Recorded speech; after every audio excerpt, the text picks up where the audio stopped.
Nuwun sewu badhe tanglet magayutan kalian babakan rohaniyah.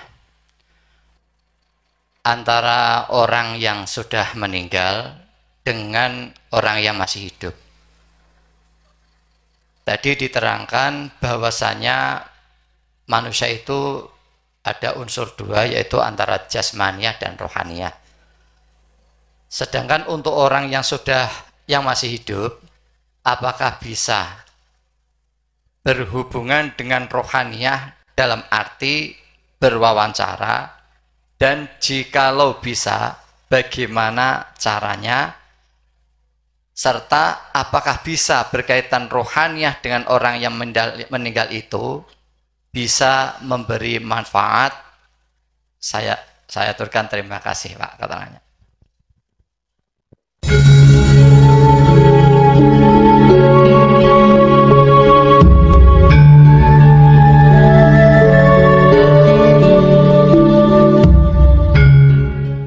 Alhamdulillah, tidak ada kata yang pantas kami ucapkan pada malam hari ini kecuali kita membaca hamdalah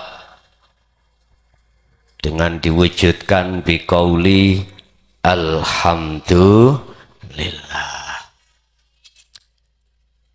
di mana kita pada malam hari ini dikumpulkan Allah dalam satu majelis dalam rangka sadranan makom Punden Becilor pengajian akbar yang diselenggarakan oleh pengurus takmir musola Masjid Al-Huda. Mudah-mudahan segenap masyarakat yang terlibat estu betul-betul dicatat Allah sebagai amalan yang diterima fid dini wa dunya wal akhirah. Amin ya robbal alamin. Salatuhu wa salamuhu selalu kunjuk datang baginda Rasulullah sallallahu alaihi wasallam dengan ucapan biqauli Allahumma sholli ala sayyidina Muhammad, yang telah memberikan sirut tauladan terhadap kita, mulai dari proses kita di syariat, naik ke thariqah, naik ke hakikat, bahkan sampai puncaknya dinu tauhid, yaitu makrifat dateng Gusti. Semata-mata semua itu menyelamatkan baik secara jasmaniah kita di dunia, lebih-lebih ukhrawiyah kita di akhirat. Itulah yang dimaksud minadz-dzulumati ilan nur.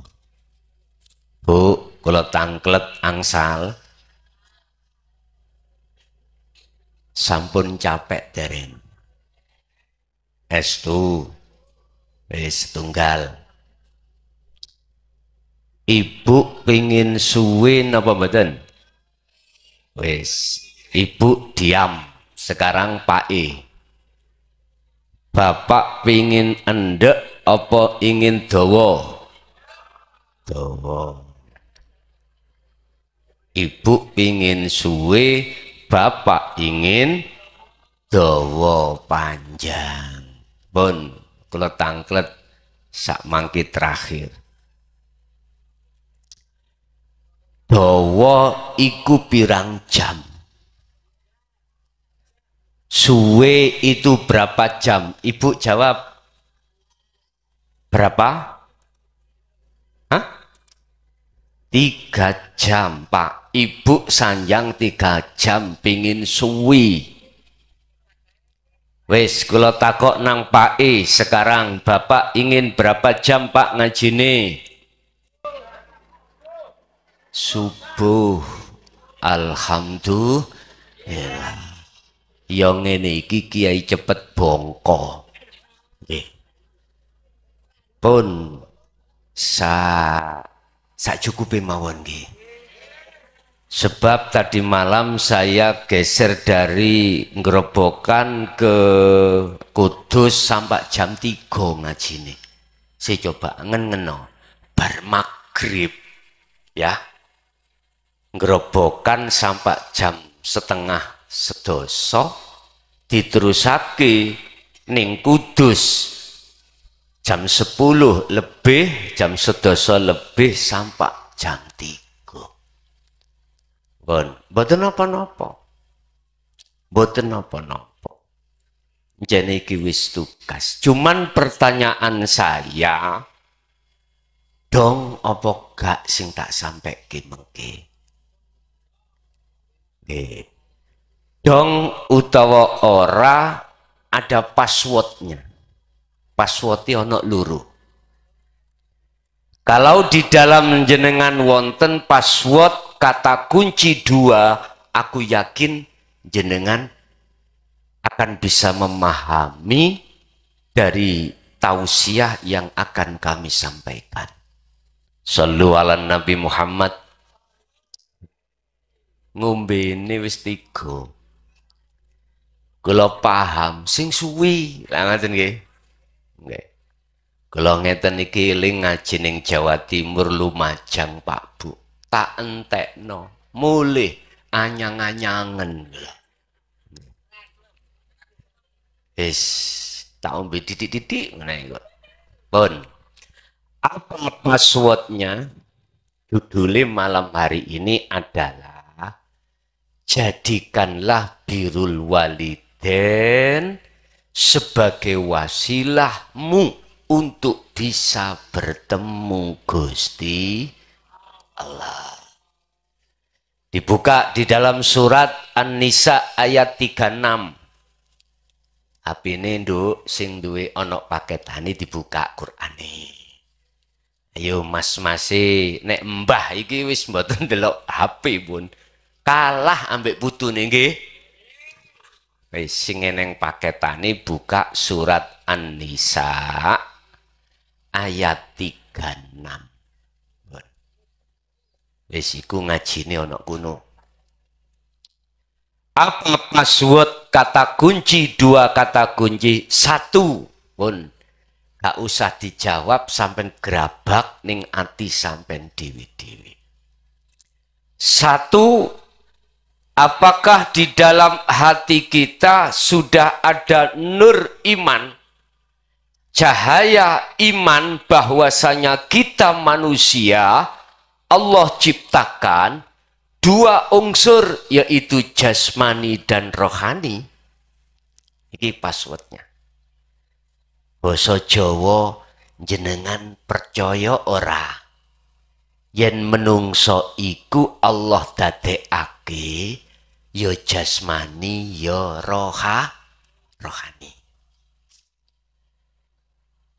Jasmani kita Allah ciptakan dari saripati tanah. Nanti kembali kalau mati ke tanah. Nggih napa mboten? Ada enggak orang bejilor? Nggih mohon maaf kalau cuman sekedar tanya. Begitu meninggal dipenteng ning cagak. Wonten? Mboten enten nggih? Oh, berarti sami dengan Jawa Timur, sama. Mesti Pak Mudin sebagai petugas pertama memandikan, nggih. Kedua ngudoni, ketiga ngulesi, keempat nyolati, terakhir menguburkan. Iki jasad. Yes.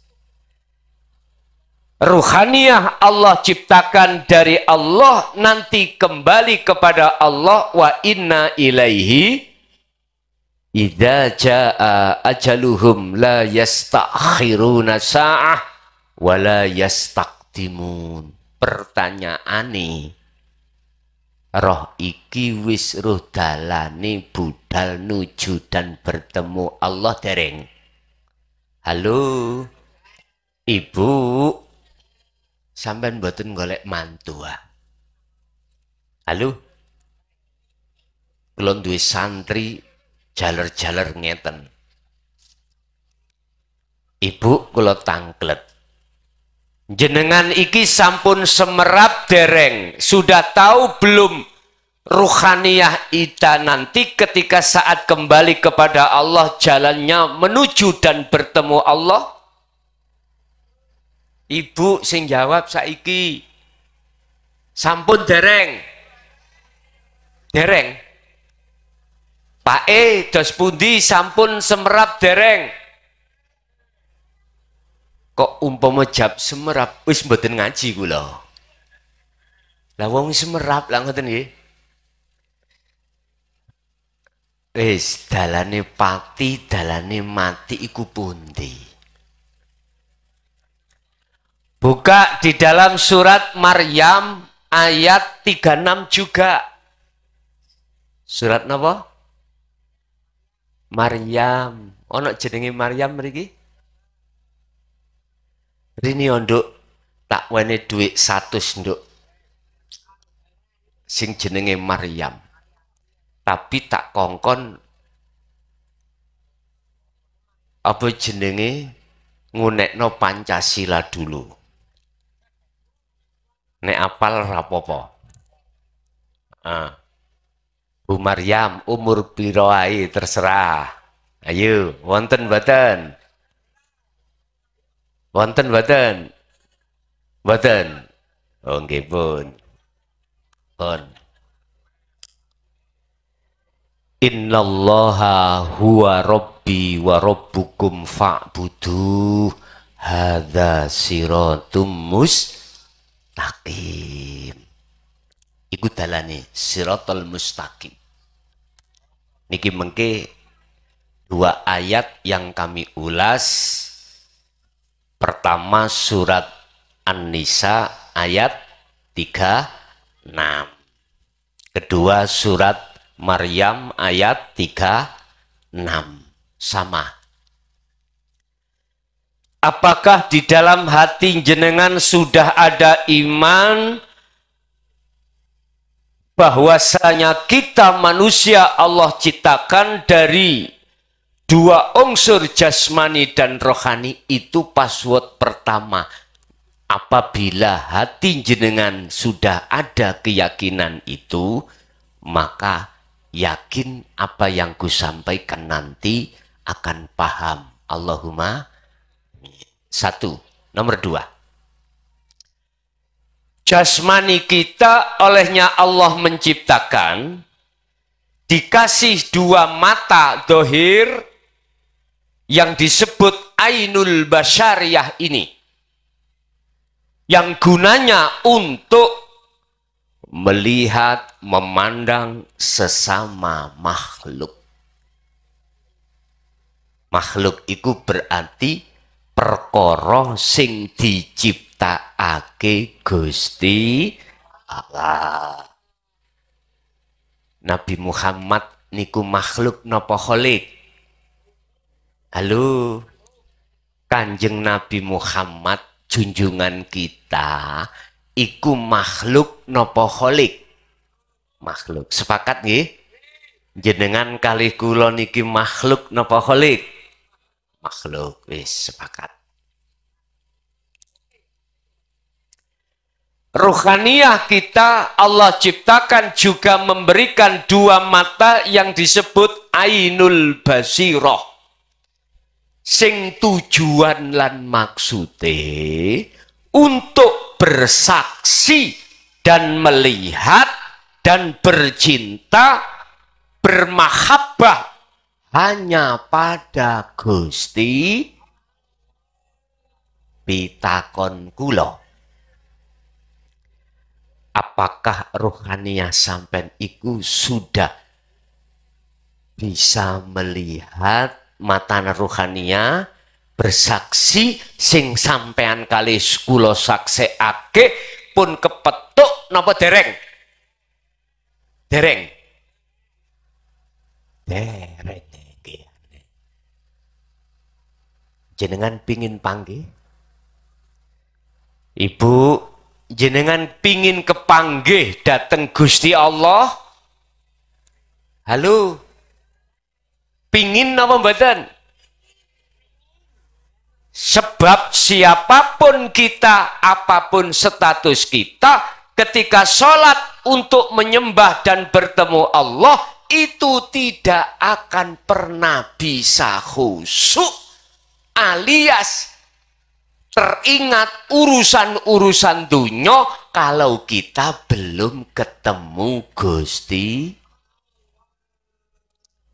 Selagi meripate hati basiroh sampai kali kulo itu masih tertutup oleh sesuatu, maka sepanjang masa kita tidak akan pernah bisa bersaksi terhadap Allah dengan benar. Shallu ala Nabi Muhammad. Otomatis ketika kita sholat, ya mboten saged kelingan Gusti. Wong nek sholat kok ya tidak kelingan, tidak teringat pada Allah, maka teringat terhadap selain Gusti. Nggih napa nggih? Pertanyaan kula, sampai kapan kita seperti itu? Sampai kapan ruhaniyah kita itu buta terhadap Allah? Sampai kapan? Padahal mohon maaf Bapak Ibu, miturut surat Al-Hijr, Al-Hadid ayat 3, Allah iku ning ngajeng sampean. Wal awwal wal akhiru wal dhahiru wal batinu. Sak temene Gusti Allah iku ya ana ngarep jenengan, ana njaba jenengan, ana jero jenengan. Juga ada di awal dan di akhir setiap permasalahan apapun. Idza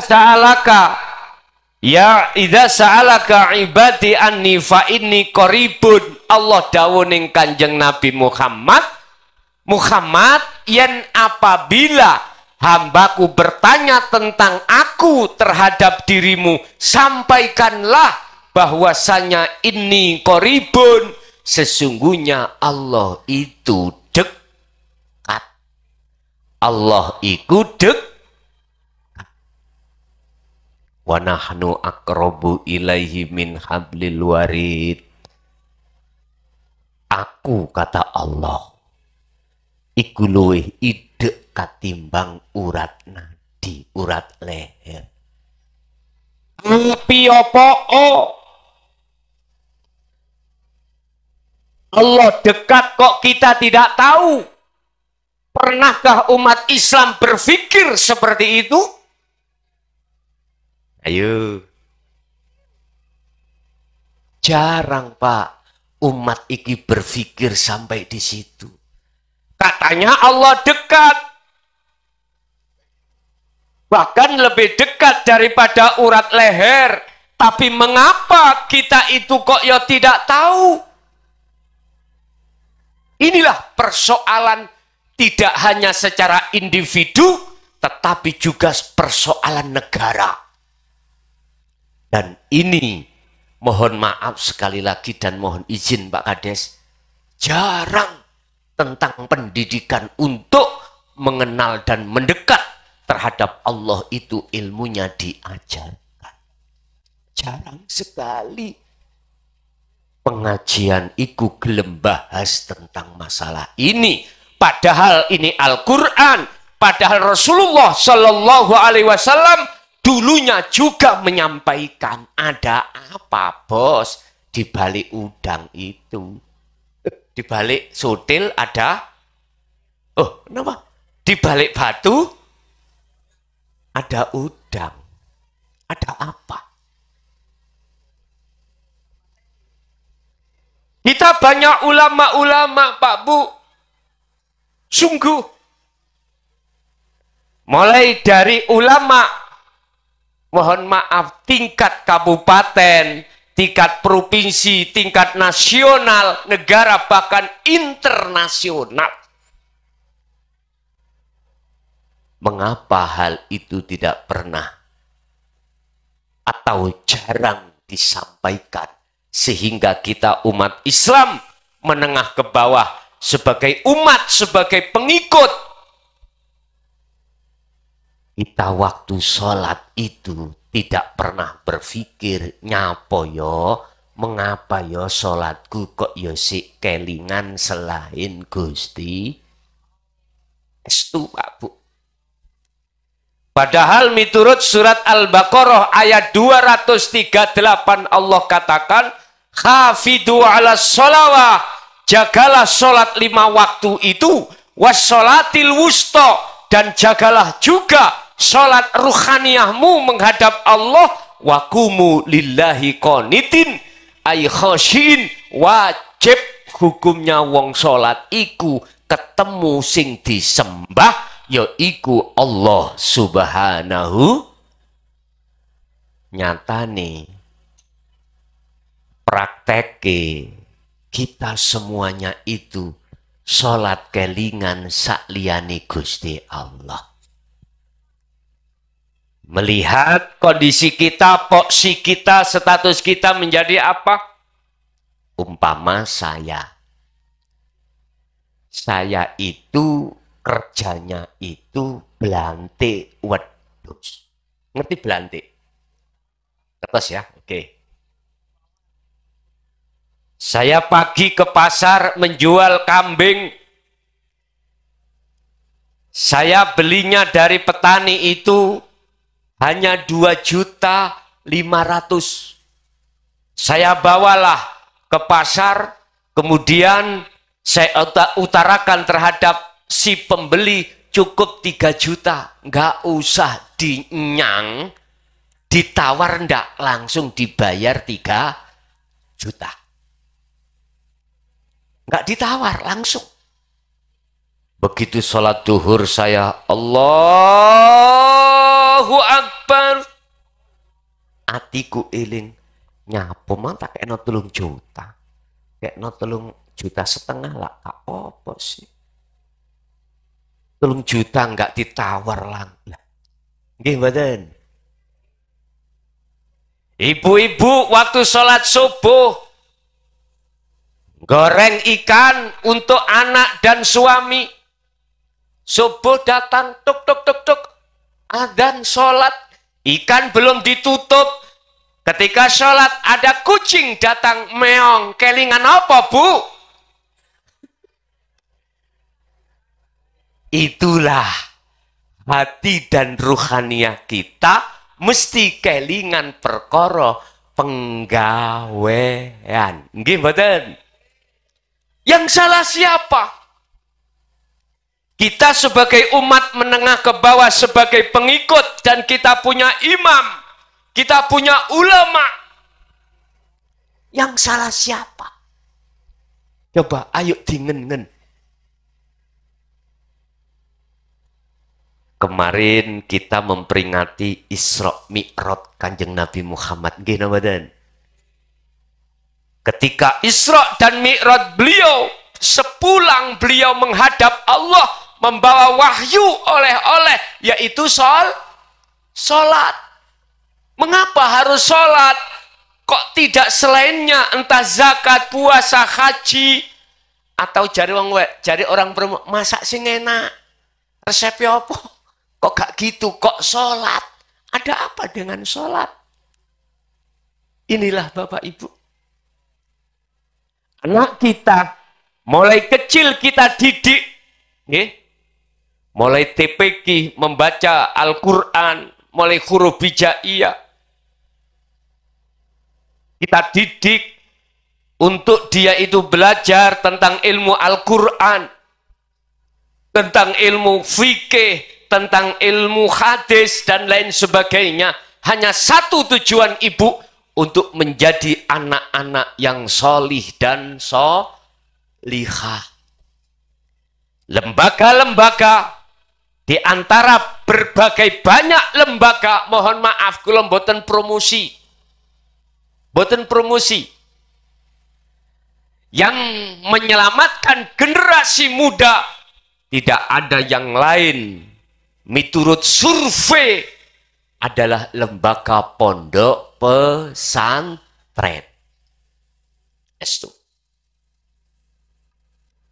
Ibu, bapak, kalau jenengan pengen punya anak ingkang solih dan solihah, pondok no wis titik. Yi, kula mboten gadah bondo. Lah ngoten nggih. Umpama iku sebetulnya alasan nafsu kita aja. Ingat, wa may yattaqillaha yaj'al lahu makhrajan wa yarzuqhu min haitsu la yahtasib. Sejak kapan jenengan kali kula khawatir terhadap Allah? Padahal seluruh makhluk, baik makhluk manusia khususnya atau di luar manusia, rezekine wis ditanggung Gusti Allah. Syarat siji jenengan ojo sampak mamang nang Gusti Allah. Pun niku tok. Wis tah aman-aman, ono sing dinggo wonten. Didiklah anak-anak kita sehingga besok itu kita semuanya sebagai orang tua kemana ayo? Terakhir kita kemana? Kullu nafsin dha'iqatul. Lo ini lo. Rasulullah sampun dawuh di antara 3 hal yang bisa diharapkan lebih besar dominannya cuman 1. Di samping sodakotin jariyatin au ilmin yantafa'u bih, satu-satunya yang bisa kita harapkan adalah anak soleh yang selalu mendoakan.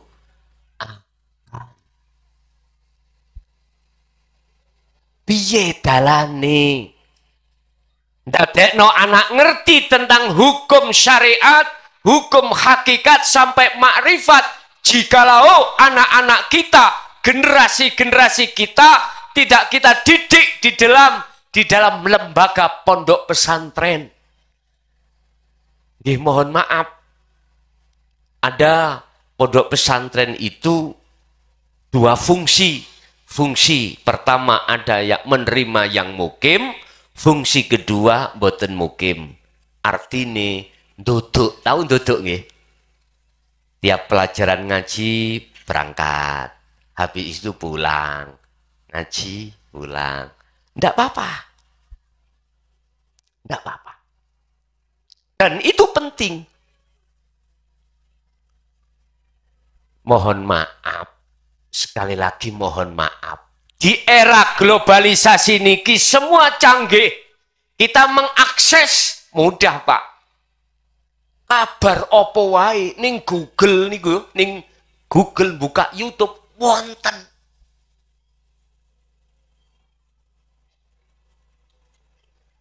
YouTuber niku membikin satu channel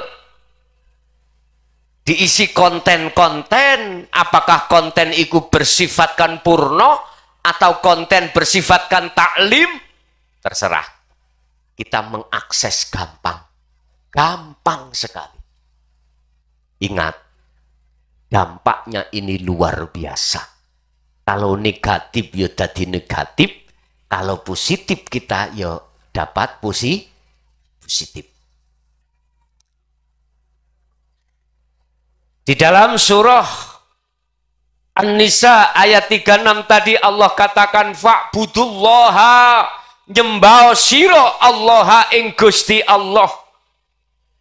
Nyun sewu, wala tusyriku bihi syai'an. Dan janganlah kau menyekutukan kepadanya dengan sesuatu. Wabil walidaini ihsanan. Dan juga wajib hukume anak iku patuh bagusi menyang wong tuwa.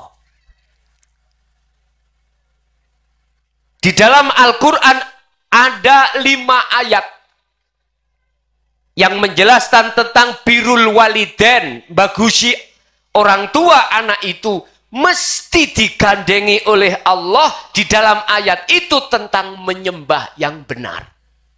Mesti.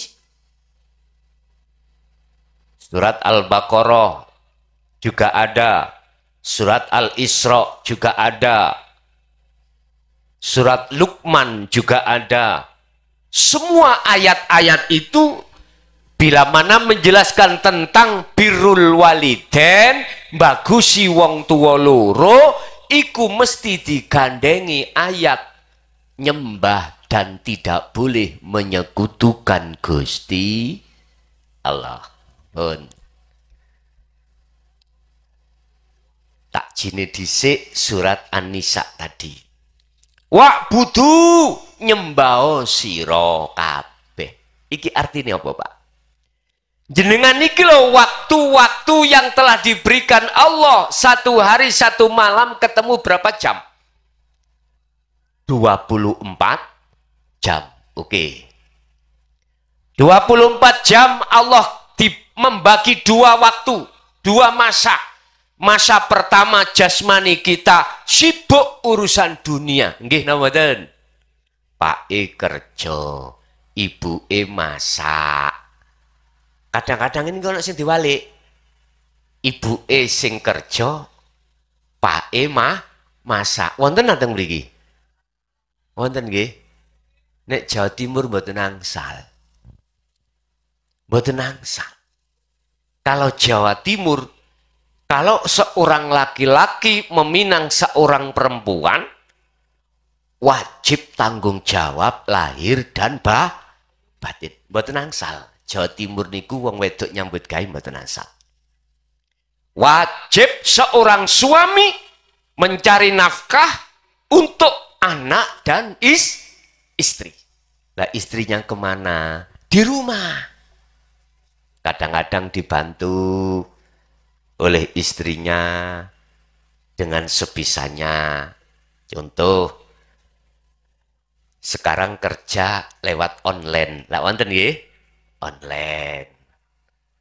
Tapi yang jelas harus ada di rumah.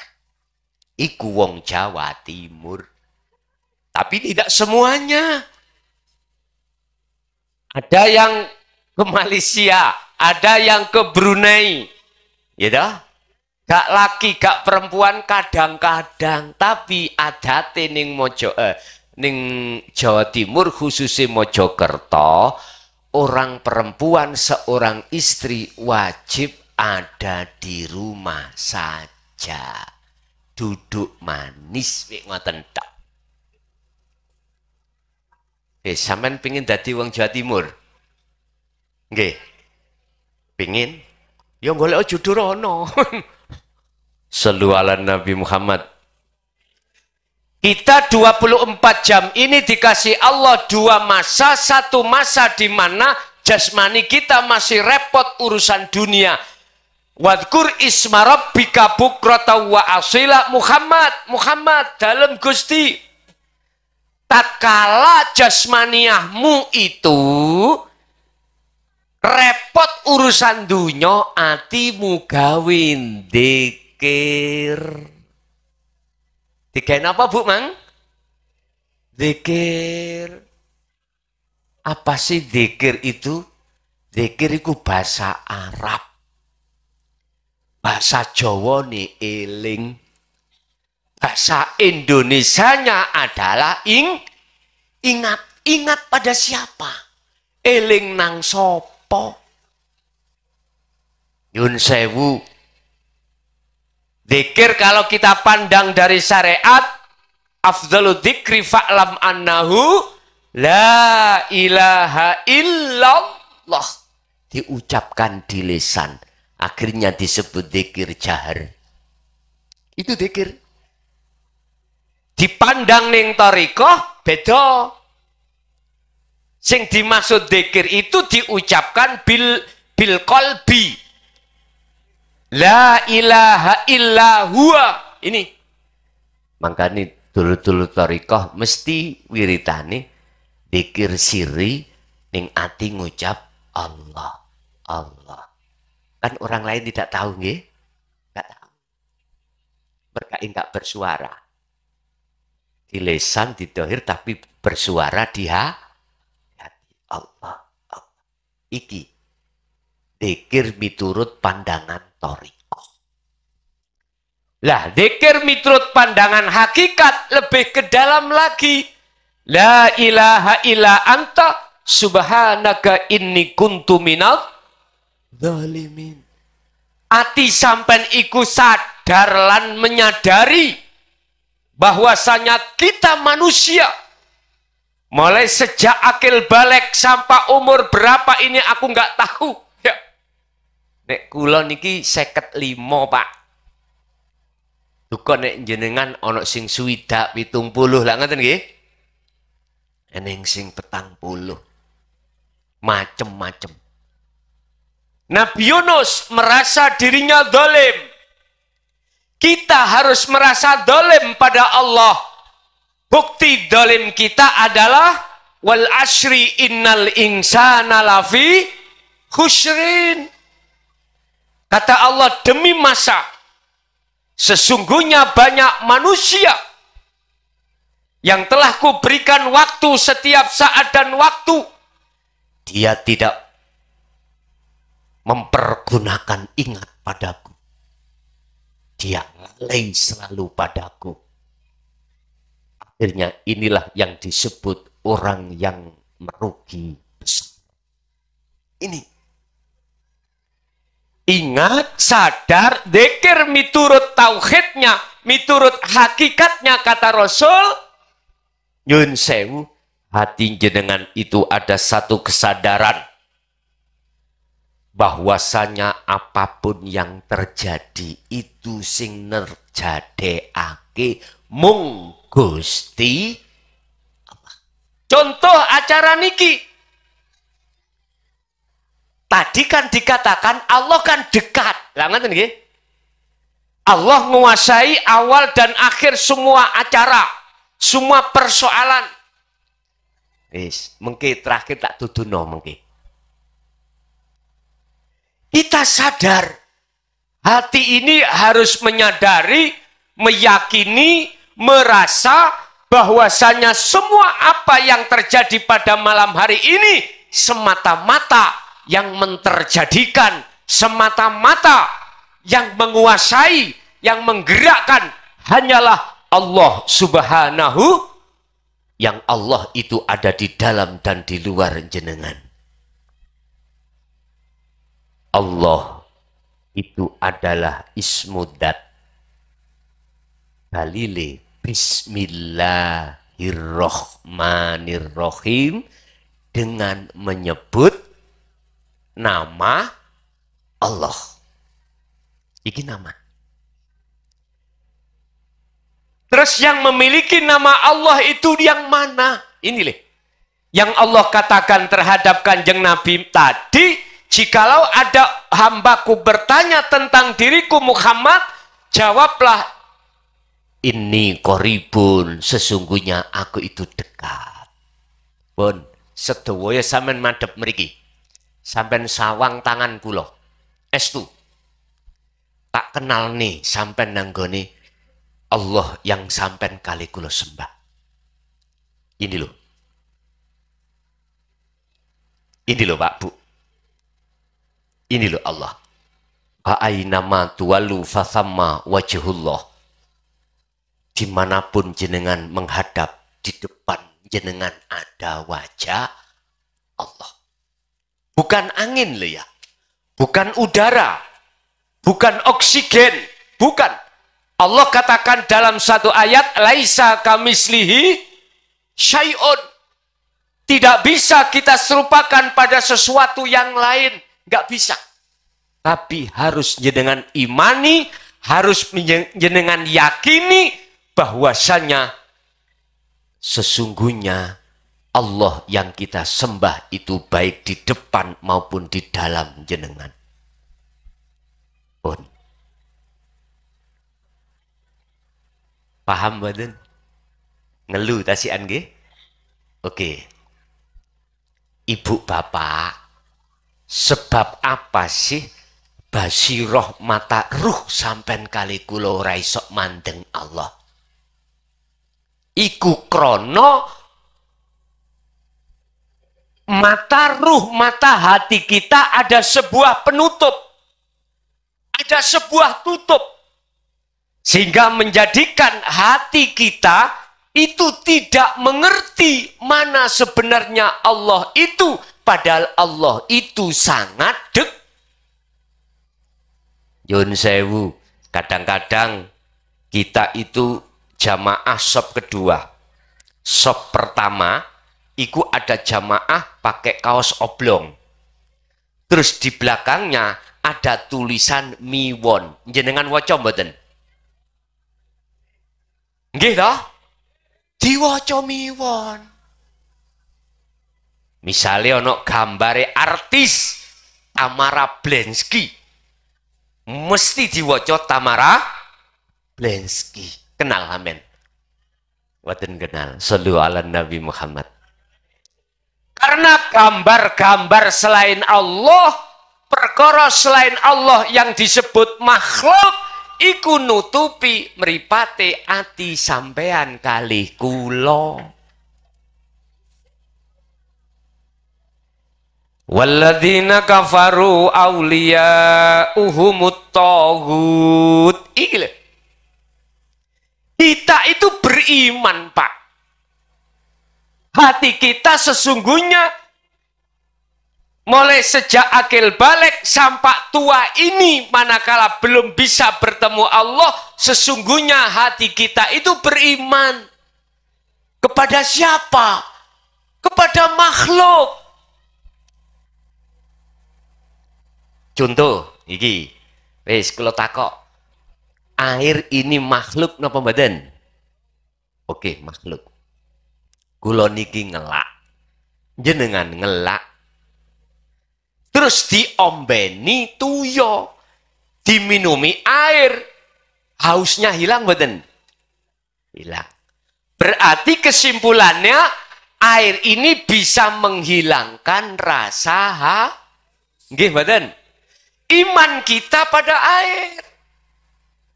Padahal Allah katakan dalam surah Al-Ma'idah ayat 76 lewat kanjeng Nabi diutus Allah Muhammad kandhanono wong becilor beci nggih becilor kandhanono ya malakum darrawala naf'an. He wong becilor, kuwi tak kandhani. Sakliyane Allah iku gak iso ngkei manfaat. Contoh air tadi. Sesungguhnya air ini pada hakikatnya, pada aslinya, iku gak bisa mendatangkan manfaat, yaitu berupa bisa menghilangkan rasa Lah terus siapa? Lah ngoten nggih. Terus siapa? Yang bisa menghilangkan rasa haus hanyalah Allah Subhanahu. Sebab ala innahu bikulli syai'im muhit.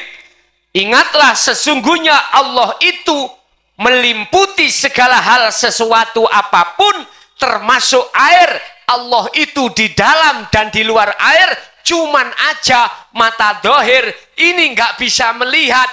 Melihatnya mata dohir itu adalah air, mata hati kita tertutup dengan air, akhirnya mata hati tidak bisa melihat nyatane Gusti. Ini persoalan nih. Sallu ala Nabi Muhammad. Kula takok engko diweni tanya jawab mboten? Diparingi nggih? Kula nganut panitia mawon. Mangono sing ngancam aku. Totok sobo, si coba. Nggih. Ibu 3 jam, niki wau jam dimulai jam 10 berapa tadi? Sekarang jam 11 lebih. Wis betah-betahan. Betah sing ngrungokno apa betah sing ngomong? Wis. Nggih, ngapunten ingkang kathah. Boten sak cukupe mawon. Pak budullah, sembahan Allah itu Artine imano awakmu iku, hati jenengan harus yakin sesungguhnya yang memberikan manfaat hanyalah Allah. Secara akal syariat monggo, karena logika kalau tidak minum air haus tidak tapi hati rohaniah jenengan ojo sampai beriman terhadap makhluk yang berupa jangan. Isone bisanya Anda itu langsung klik pada Allah imane derek Kanjeng Nabi. Lah Kanjeng Nabi derek kakeknya yaitu Nabiullah Ibrahim. Dibuka di dalam surat Al-An'am ayat 79. Inilah Nabi Ibrahim memberikan pendidikan terhadap anak cucunya termasuk kita Bapak Ibu. Dan ini sering sampai baca tatkala jenengan sholat sebelum membaca Fatihah jenengan iki disunahkan membaca doa apa? Iftitah. Niku tertuang di dalam surah Al-An'am ayat 79 yang berbunyi inni wajjahtu hiya lilladzi fataras samawati wal ard hanifan wa ma ana minal musyrikin. Letaknya beliau Nabi Adam, Nabi Muhammad bukan termasuk orang yang menyekutukan hatinya pada Allah. Karena apa? Karena diawali ayat ini wajjahtu wajhiya, sesungguhnya aku hadapkan wajah ruhku terhadap wajah Allah. Lho ning ngarep sampean iki. Wis sampean pingin salate khusyuk mboten? Nek pancen pingin tak weni cara, mungkin nek gak cocok nyuwun sewu. Kopi niki gak tak entekno, tak ombe titik ae. Sampean go nang Mojokerto, sampean sawurno nang raiku. Nggih. Gak tak entekno. Nek gak cukup panitia lho ya kok lho ya. Nek gak cocok, nek gak salat sampean iku bermutu, ibadah salat sampean nek gak bermutu, gak khusyuk, sampean gawa kopi iki nang Mojokerto. Wis, kula tidak akan pernah sakit hati. Saya akan ikhlas nek gak cocok lho ya. Ini wajah tuh, sesungguhnya ku hadapkan wajah rohku. Wajah roh sampai niku pundi ta? Nek wajah jasad gini iki nggih, leres nggih? Laki-laki umur 25, 30, 40, sik gagah. Lah ngoten nggih? Sik gagah. Wanita 25, 30, 40, sik kuat, sik ayu. Coba aku takon, umur 80, umur 90, mana gagahe, mana gantenge, mana ayune, teng pundi? Ilang nggih. Sampak-sampak laler iku gak gelem mencelok. Mengapa demikian? Itulah sifatnya makhluk pasti binasa. Nggih mboten? Silahkan wahai seorang laki-laki, kau gunakan waktumu untuk bergagah-gagahan. Silakan. Masalahnya sik gagah. Silakan wahai seorang perempuan untuk memoles wajahmu kelihatan cantik karena masih muda. Tapi ingatlah masa di mana nanti semua itu akan sirna.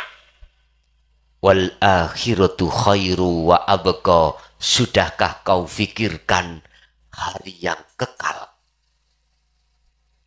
Sudahkah kau fikirkan wajah ruhmu di mata Allah yang ini nanti kekal? Berbahagialah kau wahai orang mukmin dan mukminat, qad aflahal mu'minuna alladziina hum fi sholatihim khashi'un.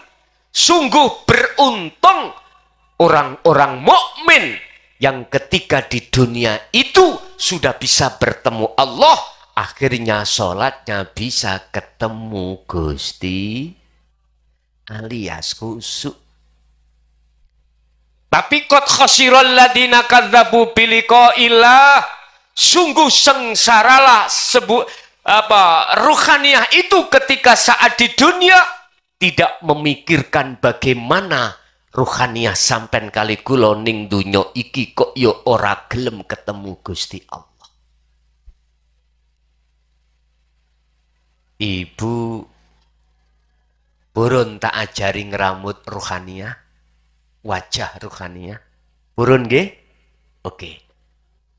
Kembalilah pada surat Al-Insan 2526. Bagaimana Kanjeng Nabi ketika saat beliau itu membangun atau menjaga ruhaniyah ini di mata Allah. Ini urusannya dengan iman. Wadhkur isma rabbika bukratan wa asila. Pagi sampai sore hati beliau itu Bapak Ibu selalu ingat pada Allah. Artinya beliau yang dimaksud ingat apa yang muncul dan timbul pada diri beliau jenengan ini, hati iki merasakan mengimani sesungguhnya kabeh semua itu datangnya dari Allah, bukan dari diri beliau. La haula wala quwata illa billahil aliyil. Makhluk siapapun tidak punya daya upaya apapun untuk ngapunten, melihat, mendengar, berucap, bertindak, bekerja. Nggak punya. Wala quwata, dan juga tidak punya kekuatan untuk itu. Nggih napa mboten? Kalau makhluk sesungguhnya aslinya tidak punya kekuatan daya upaya, berarti makhluk seperti apa? Patung. Nggih mboten? Lah, semuanya itu terjadi, ada keadaan, ada daya upaya, bisa mendengar, bisa melihat, semata-mata illa billahil aliyil, datangnya dari Allah. Yang Allah itu di dalam diri kita, nggak jauh. Mana sih Allah? Ini loh Pak Bu, delengen rene, lihat ke sini, ini. Nek jenengan melihatnya dengan mata dohir, ya kosong Pak. Tapi nek jenengan melihat dengan ainul basirah, mata ruhaniyah jenengan, boten kosong niki. Boten. Inni lakum minhu nadhirum mubin fafirru ilallah.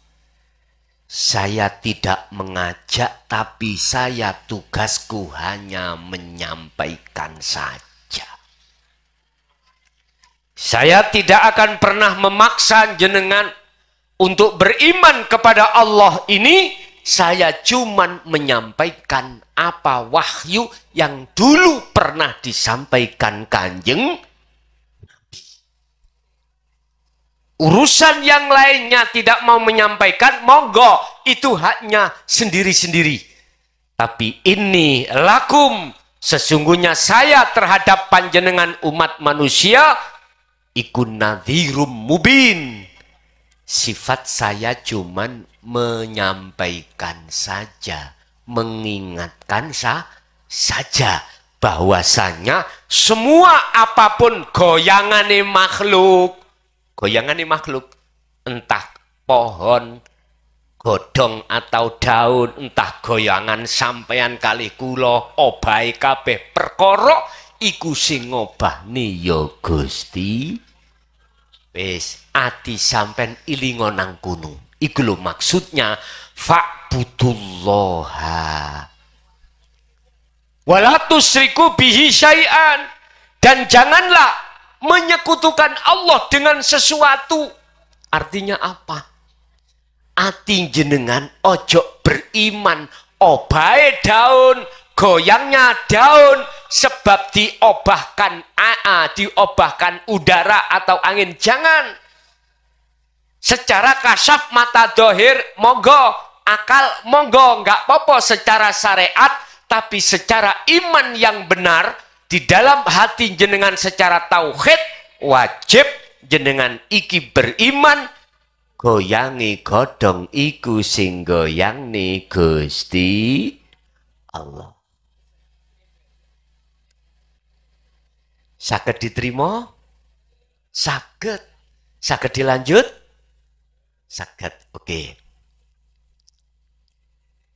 Berarti ati sampeyan gak oleh iman sakliyane Gusti Allah dalam hal penguasaan apapun. Coba. Contoh lagi. Dalam acara ini koyok-koyok seperti yang memberikan petunjuk, memberikan ngaji iki adalah mukhlason, koyok-koyok. Oh, lawan nggih. Saya makhluk, jenengan juga makhluk. Tapi bisakah mukhlason iki ngoceh? Tahu ngoceh? Jikalau di dalam dan di luarku nggak ada Allah, bisakah mukhlason iki ngomong dewe? Boten saged Bapak Ibu. Buka di dalam surat Al-Qasas. Allah berkata langsung terhadap Kanjeng Nabi Muhammad sallallahu alaihi wasallam, innaka la tahdi man ahbabta walakinallaha yahdi may yasha.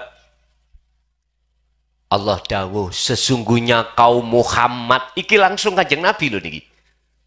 Boten tember-tember, langsung Kanjeng Nabi mukhotobnya.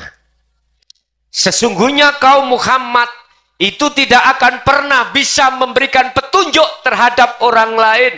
Sekalipun orang itu orang yang kau cintai, orang dekat dirimu. Anak, istri, sahabat itu orang dekat. Terus siapa ya Allah, ya Kanjeng Nabi sing aweh petunjuk itu kalau bukan panjenengan? Walakinallaha yahdi may yasha. Tetapi sesungguhnya yang bisa memberikan petunjuk terhadap jenengan kali kula itu hanyalah Allah terhadap hamba yang dikehendaki. Siapa hamba yang dikehendaki? Hamba yang ketika saat diajarkan tentang petunjuk ilmu tauhid yang mengimani hanya pada Allah, hati itu bisa terima. Yastami'una ketika jenengan mendengarkan ini al-qaula ucapan ini wa yattabi'una ahsan, hati jenengan merespon. Bapak Ibu hadirin jamaah rahimakumullah. Berarti sesungguhnya yang memberikan hidayah petunjuk membimbing kita adalah Allah Subhanahu. Dan Allah memberikan izin terhadap air sehingga air itu seakan-akan bisa menghilangkan rasa haus. Allah memberikan izin terhadap baginda Rasul sehingga seakan-akan makhluk baginda Rasul itu bisa memberikan petunjuk. Aslinya itu yang aweh petunjuk, yang memberikan petunjuk itu hanyalah Allah. Yang Allah itu di dalam dan di luar beliau Kanjeng Nabi. Shallu ala Nabi Muhammad. Wes. Maneh lagi dikuatkan surat Az-Zumar ayat 44 tentang syafaat. Allah bersabda, "Kul katakan Muhammad dalem Gusti napa sing kula sanjangake, napa sing kula ucapkan. Lillahi syafa'atu jami'a." Lillahi ku tetep kedue Allah apa asy-syafa'atu utawi syafaat jami'an kelawan sekabehane. Artine Muhammad katakanlah syafaat pertolongan itu yang memiliki semuanya adalah Allah. Lah Kanjeng Nabi iku diizini Allah syafaat untuk memberikan terhadap umat. Paham nggih? Iman sampean kudu dateng Allah. Cuman syariate dilewatake Kanjeng. Paham nggih? Oke. Wabil walidaini ihsanan. Ini ayatnya terus Al-Maidah. An-Nisa tadi. Dan terhadap kedua orang tua, kita sebagai anak wajib untuk bagusi. Artinya secara syariat, selagi wong tua, orang tua menyuruh kita sebagai anak untuk melakukan sesuatu yang tidak berseberangan dengan agama, wajib kita menjalankan. Bu, sampai tahu capek nang anak. Kongkonane wangel. Budal ngaji mbulet. Kaya entute hansip. Nate? Kula kinten sedaya nate, Pak, nggih. Tapi sing sabar nggih. Sabar. Semua itu ada prosesnya. Estu. Kalau kita nuruti nyun sewu, terus menerus atas apa yang kita perintah terhadap anak, terus anak bangkang, nang ati ki ngenes Bu, Pak, nggih mboten? Dikongkon budal ngaji, nggih nggawa tas, budal. Lah kok nang ngene gerdu? Allah ya Karim. Gurunya datang ke rumah. Pak D, juga sampean kok gak ngaji mang? Oh ngaji budal, bawa tas. Berangkatnya memang berangkat budal bawa tas, nggawa buku ngaji. Tapi nggak sampai ditem. Nguniku ya uke. Wis, sing dadi anak, gak usah dibaleni nggih. Wong tua iku atine cek mboten susah. Sebab wong tua susahe iku mung satu. Bukan perkorane gak duwe duit. Bapak, emak, ayah, ibu itu bukan perkarane susahe ati iku mau gak duwe duit, enggak. Manakala punya anak, ketika saat diperintahkan yang tidak keluar dari agama iku bangkang. Nggih napa mboten? Pun aku ngilingno nang anak. Suwargamu iku gak adoh, Nger. Nduk, gak adoh. Gak adoh. Dan gak adoh alias dekat, iso uga dadi adoh. Bahkan gak ketemu. Bahasa syariat. Nek kuwi iku bangkang ambek wong tu. Kecuali anak iku oleh bangkang perintah songko orang tua, apabila orang tua itu menyuruhnya itu berseberangan dengan hukum di dalam agama. Contoh, pagi-pagi ono pitik tonggo mlebu omah. Lih, anjingan omahe. Ayo dibeleh. Padahal tahu itu ayamnya tetang. Wis. Bagaimana kita sebagai anak melihat perintah dari orang tua, yang orang tua itu menyuruh kita berbuat maksiat alias melanggar ajaran agama? Anak berhubung anak iki mangyo sering ngaji didhawuhi guru-guru nih, jawab ngene. Pak, Bu, luwih apik kula luwih lapar daripada makan barang itu aja. Nek wani. Nek gak wani, sambatono ngantuk. Karena jelas itu larangan agama. Boleh anak iku membantah. Bahkan anak menasehati orang tua boleh. Makanya Bapak Ibu, kita berhubung besok itu membutuhkan doa anak, maka mulai saat ini didiklah anak kita tentang mengenal terhadap Allah.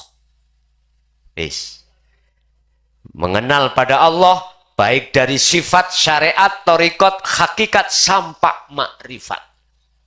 Kalau tidak, mohon maaf. Jangan harap, mohon maaf sekali lagi, jangan harap nanti karakter anak kita itu akan ingat dan mendoakan orang tua yang sedang diazab oleh Allah Subhanahu wa ta'ala.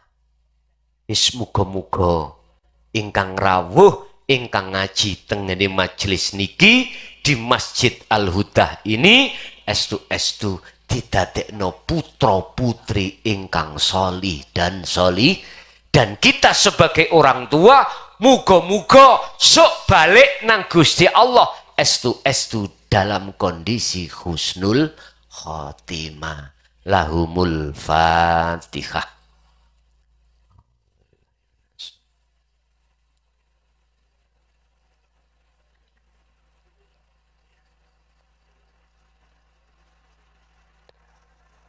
Pun iku surat An-Nisa. Terus kemudian surat apa? Yang kedua tadi? Maryam ayat 36. Innallaha huwa rabbi wa rabbukum fa'budu hadza siratum mustaqim. Iki lho dalane pati. Inilah jalannya ruh untuk mati menghadap Allah. Pun ayo dikaji. Innallaha sak temene Gusti Allah. Huwa ya Allah iku Rabbi wa Rabbukum. Tuhanku ya Tuhan panjenengan. Iki miturut agama dengan dasar hukum Al-Qur'an. Sing agama liya monggo. Dengan namanya Tuhannya apa terserah. Pak butuh. Kalau Allah ikut Tuhanku dan Tuhanmu, yo fak butuh. Mongko nyembah sirohu ing Allah. Artinya apa, Pak? Wajib bagi kita sebagai hamba, sebagai penyembah, tahu siapa dan bertemu pada siapa yang kita sembah, yaitu Allah Subhanahu wa ta'ala. Harus tahu sampean. Sebab cinta itu tidak cukup dikatakan bercinta, bermahabbah terhadap seseorang kalau kita itu kenalnya hanya nama. Contoh, artis itu ada zaman kulosien, Pak. Namanya Desi Ratna Sari. Niku kula ngefan dulu itu, ngefan. Duka sakniki tiange teng pundi? Tasik wonten nah. Nggih. Tapi saya tidak pernah ketemu, Pak Bu. Enggak pernah ketemu musyakhafah ngeten niki. Mukhadoroh, dep-depan ini, apalagi kenalan, dereng. Cintaku tidak dikatakan benar, manakala kenalku itu hanya sebatas nama. Disebut Habib atau nyun sewu. Habib itu awal dari kekasih loh ya, kekasih Allah. Habib itu kasih Allah. Kalau habaib berbanyak kekasih Allah. Habib disebut Habib. Hatiku harus dikatakan sudah bercinta hanya pada Allah. Kalau hati kita belum ada cinta pada Allah, jangan ngaku-ngaku kita Habib. Jangan dulu. Malulah mestinya. Lah cinta dikatakan benar Dan tidak itu harus sudah ketemu yang kita cintai. Artinya tidak cukup kita kenal nama saja, nggak cukup. Siapa Tuhanmu? Allah. Udah benar. Itu nama. Selama kami belum bertemu Allah, selama itu juga cintaku belum bisa dikatakan pada Allah. Mula saya belum bisa dikatakan sebagai habaib atau habib. Nggak boleh. Malulah kita. Malu. Mestinya kita malu. Apalagi kita ngaku-ngaku. Aku ini habib. Keturunan Kanjeng Nabi. Tapi hati ini masih ada riya, masih ada takabur, masih ada sum'ah, masih ada hasyud. Gak pantes, bos. Gak pantes. Gak pantes nek coro awak dhewe ku ngaku-ngaku dadi habib. Wong syarati koyo ngono abot, Pak. Pun. Terus bagaimana saya Amriye bisanya dikatakan betul-betul menjadi kekasih Mbak Desi? Iki ono corone. Bagaimana rohaniah jenengan ini Bapak Ibu estu menjadi kekasih Allah? Bagaimana caranya?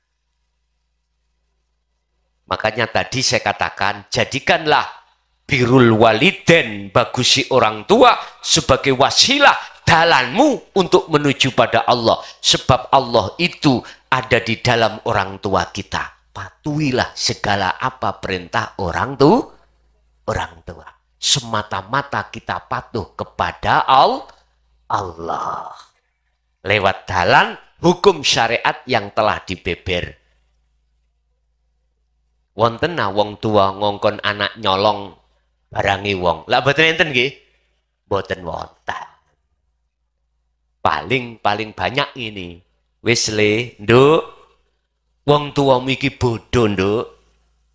Ben awakmu gak bodoh, sekolah, Nduk. Ben awakmu iku ngerti ngalim, mondok, Nduk. Wis babalah wong tua iki tak kerja, kepala tak jadikan kaki tak jadikan kepala. Biarlah orang tuamu yang soroh, sing penting anak itu menjadi anak yang mulia, baik di mata manusia lebih-lebih di mata Allah. Iku prinsip wong tua kabeh, aku yakin seperti itu. Bapak Ibu hadirin, piye carane kita itu estu ruhaniah jadi kekasih Allah? Bagaimana caranya saya betul-betul menjadi kekasihnya Mbak Desi? Nyun sewu, syarate satu, saya harus punya wasilah. Saya harus punya orang yang orang itu dekat terhadap Mbak Desi, tahu karakternya Mbak Desi, tahu wujudnya Mbak Desi. Saya harus kenal orang itu, kemudian biar saya dikenalkan. Betul?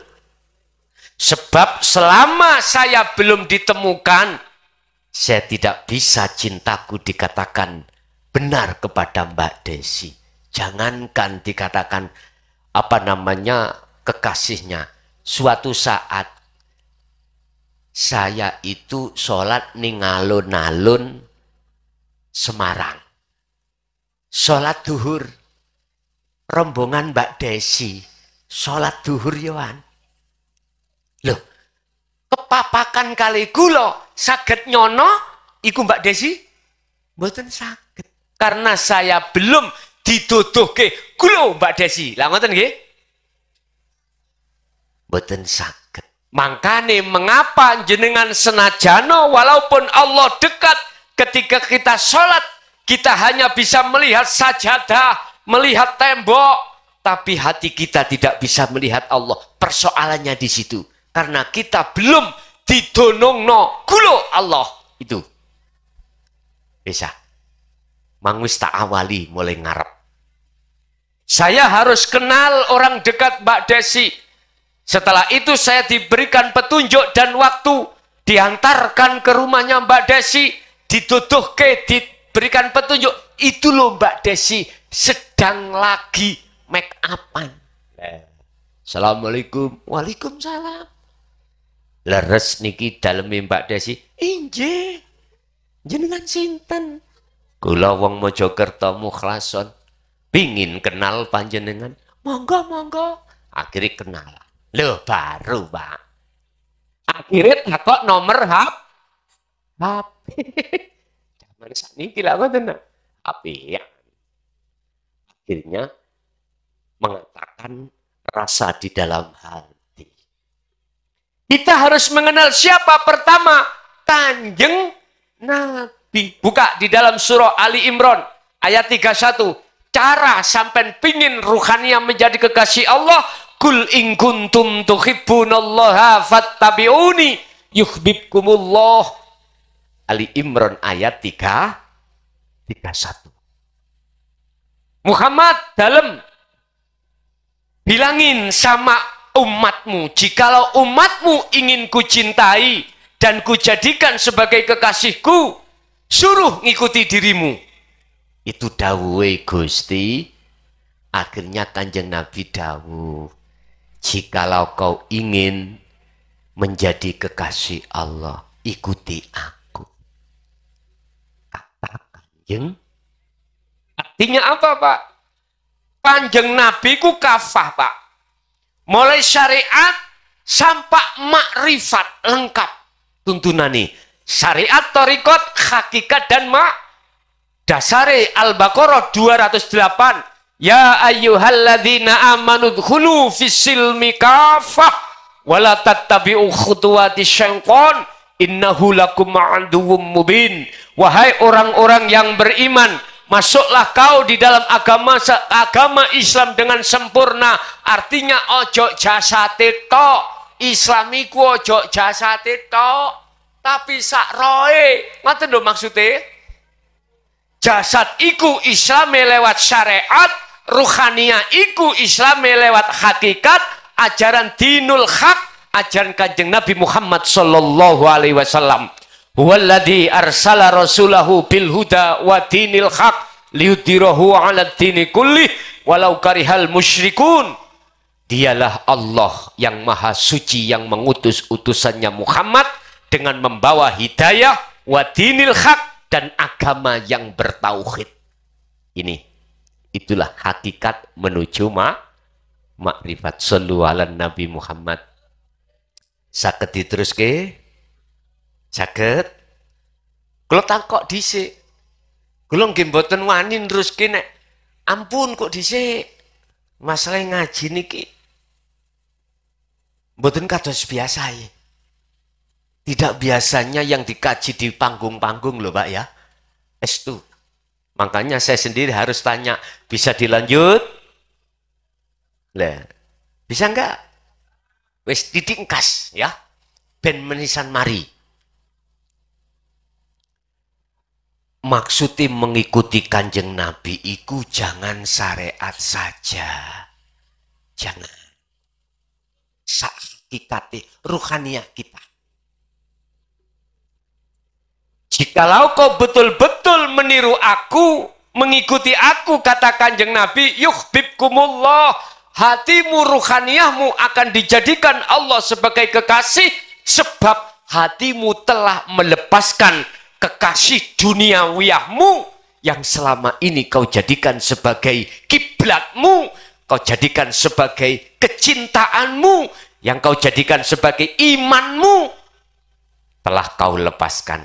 Baru cintamu ditri. Kulo nang Mbak Desi mesti ditakon, Son, dalam Mbak Desi, ning atimu ono sak liyane aku enggak? Mboten. Langsung diterima, Pak. Tapi nek ngomong, wonten ya Mbak Desi, tiang estri, Mbecilor, tiang Semarang, tiang wis banyak. Ditolak no mboten kali Mbak Desi? Ditolak. Gusti Allah ya takok. Ger, atimu si ono iman sak liyane aku? Yaiku makhluk ono. La taj'alu ma'allahi ilahan akhar. Janganlah kau di dalam hatimu ada cinta selain Allah. Sungguh jangan. Jikalau iya, maka aku tolak cintamu.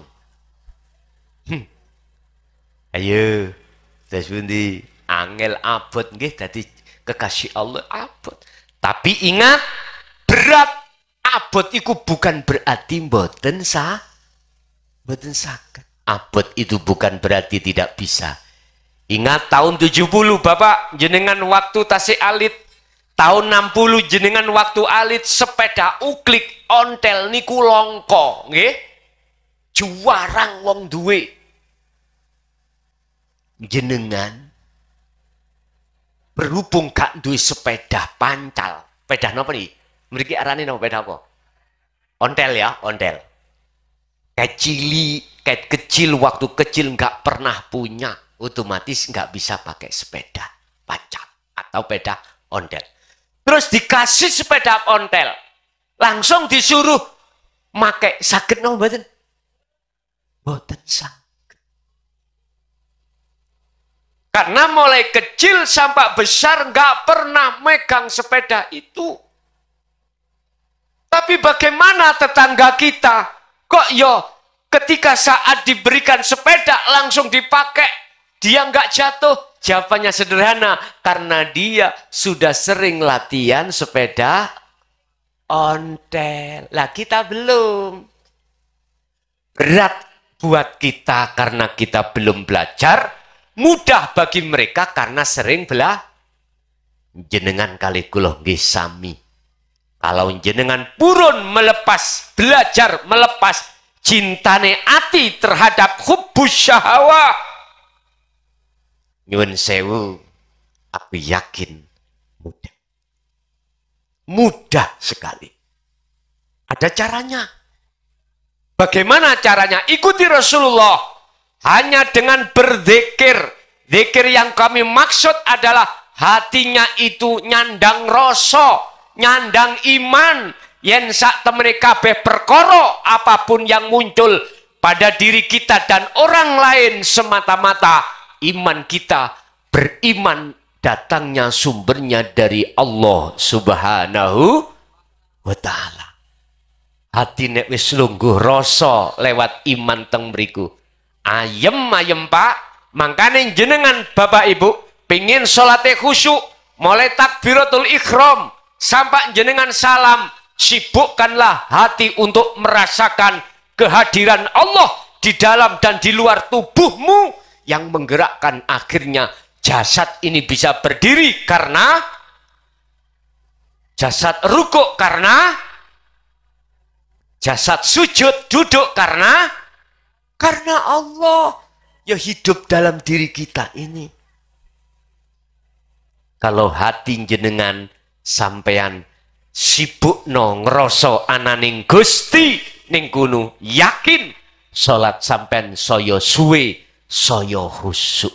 Nek gak percaya nanti malam salat tahajud 2 rakaat pun sampean ati sampean gawe zikir nang Gusti Allah. Dikire sampean ngeroso eling yen sejatine iso ngadeg rukuk sujud lungguh jenengan iku semata-mata yo Gusti Allah kang ngobahake. Pun nggih? Niki carane amriye salat sampean itu estu madhep lan ketemu Gusti Allah. Bapak Ibu hadirin jamaah rahimakumullah, berarti ngajiku selesai. Mulai A sampai Z sudah saya kasih tahu bagaimana caranya untuk mengenal diri, mengenal Allah, supaya sholat sampean iki estu menjadi sholat yang berbobot di mata Allah. Oke, Bapak Ibu hadirin, ini sudah jam 12 kurang 15 menit. Ada waktu untuk tanya jawab, barangkali ada yang perlu ditanyakan. Sekilas apa yang kusampaikan tadi, ono gak pahami saged ditakokake. Monggo. Nuwun sewu badhe tanglet magayutan kalian babakan rohaniyah. Antara orang yang sudah meninggal dengan orang yang masih hidup. Tadi diterangkan bahwasanya manusia itu ada unsur dua, yaitu antara jasmaniah dan rohaniyah. Sedangkan untuk orang yang masih hidup, apakah bisa berhubungan dengan rohaniyah dalam arti berwawancara, dan jikalau bisa bagaimana caranya, serta apakah bisa berkaitan rohaniyah dengan orang yang meninggal itu bisa memberi manfaat. Saya aturkan terima kasih Pak keterangannya.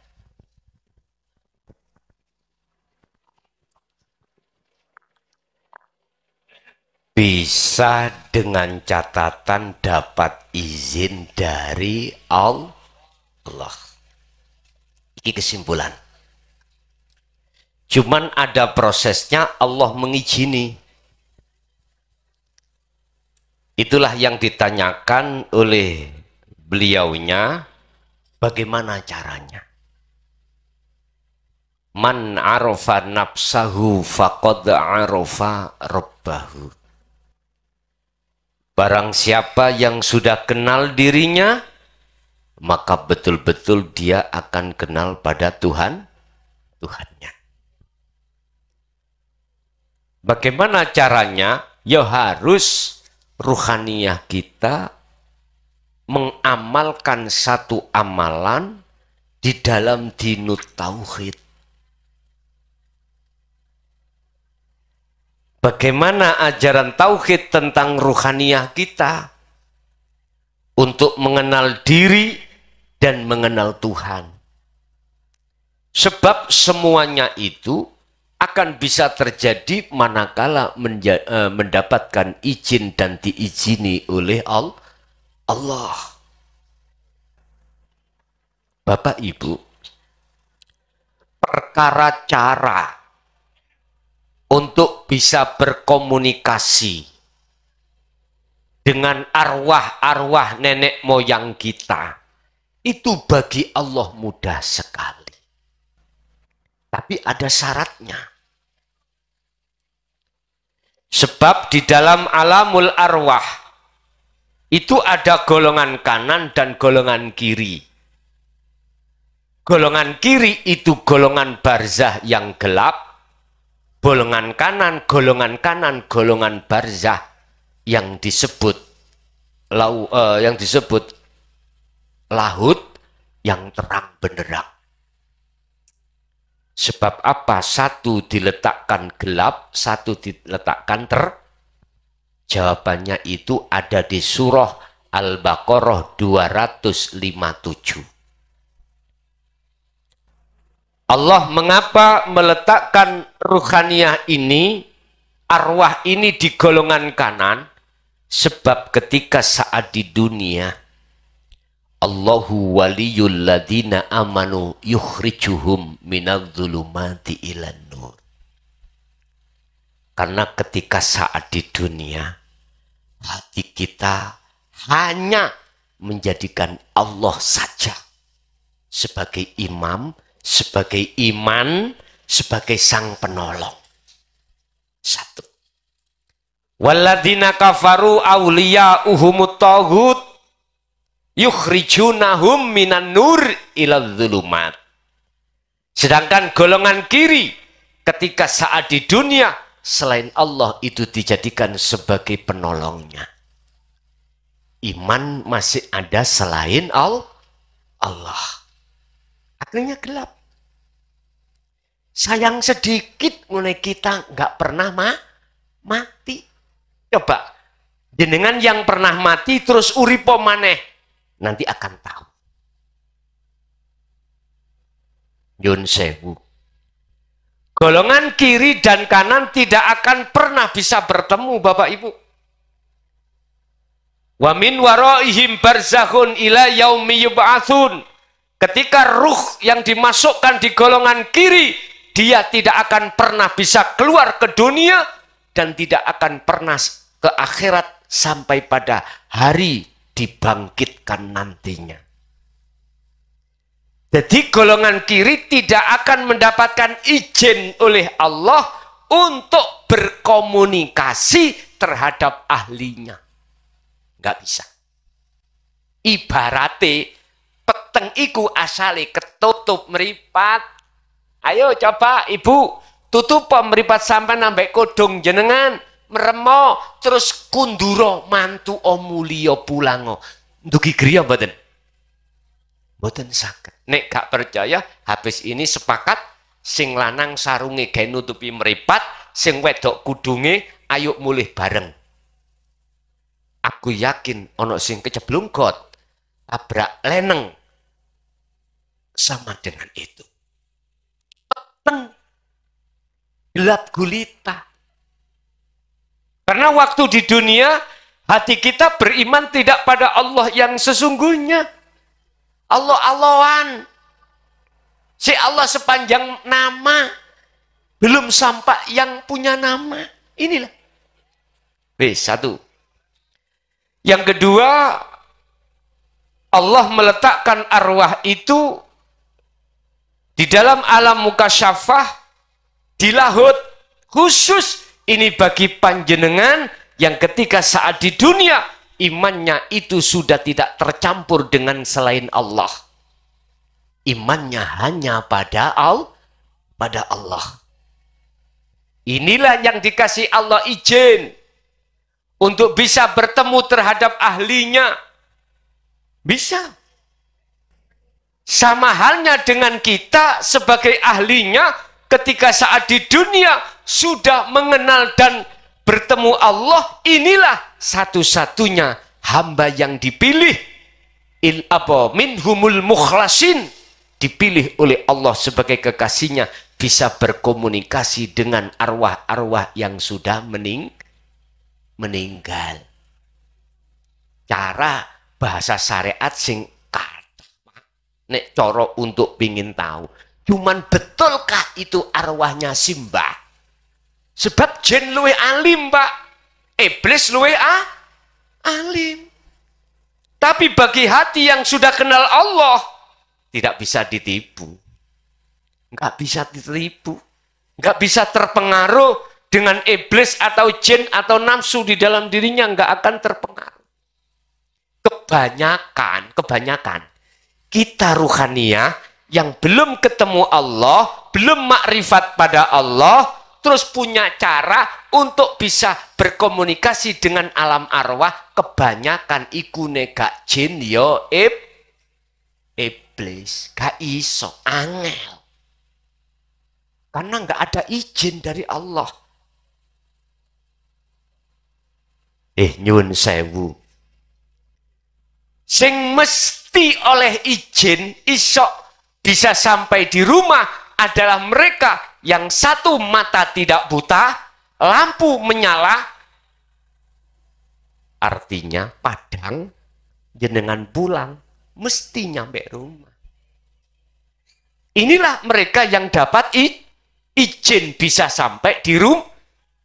Sedangkan kita yang buta, mata tertutup, lampunya mati, inilah yang tidak dapat izin sampai di rumah. Paham nggih?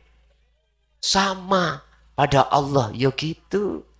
Sebab iki urusan rohaniyah tidak jauh berbeda dengan urusan jasmaniyah, Bapak. Aku bisa ketemu oleh Mbak Desi Ratnasari manakala saya dapat izin dari orang yang dekat itu. Artinya apa? Kalau pada Allah manakala kita dapat izin dari Allah, mesti prosesnya kita harus mengikuti tindak lakune Kanjeng Nabi. Ada lagi? Cukup? Bon, Bapak Ibu hadirin jamaah rahimakumullah, monggo kita tutup ngaji iki sarono doa. Mudah-mudahan segala hal apapun yang Allah berikan tadi ilmu, estu menjadi ilmu yang bermanfaat, ilmu yang berkah terhadap keluarga kita dan anak putu kita ila yaumil qiyamah. Lahumul Fatihah.